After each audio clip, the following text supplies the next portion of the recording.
How do you wire work lights? Are you ready to brighten up your truck or 18-wheeler with some work lights?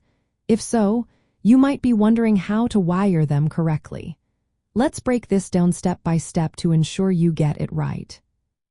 First, you need to find the power source. Most trucks operate on a 12-volt battery, which is where you will connect your work lights. It is essential to use a proper fuse to protect the circuit from any potential overloads. Start by running a positive wire from the positive terminal of the battery. Make sure to include an inline fuse in this wire.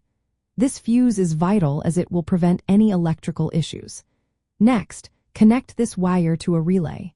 The relay is like a switch that can handle the high current needed for the work lights without putting too much strain on the switch inside your cab. From the relay, run another wire to the positive terminals of your work lights. Now, for the negative terminals, connect them to a solid ground point.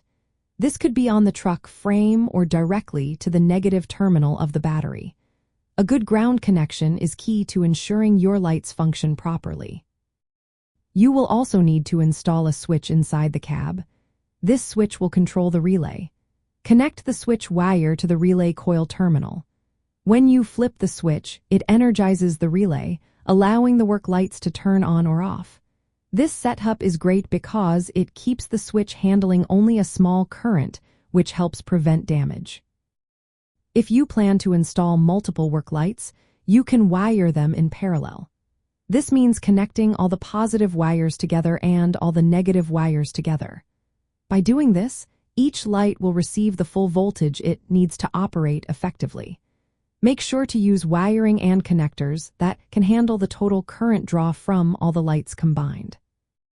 For added convenience, you might want the work lights to turn on automatically with other functions, like the truck's high beams or reverse lights.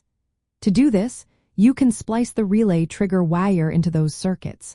Just be careful with this wiring to avoid any electrical conflicts. You may need a single-pole double-throw switch or additional relays for this setup. Always remember to place a fuse close to the battery on the positive wire. This is your first line of defense against short circuits. Use weatherproof connectors and make sure to route wires away from any moving parts or heat sources. This will help prevent damage over time.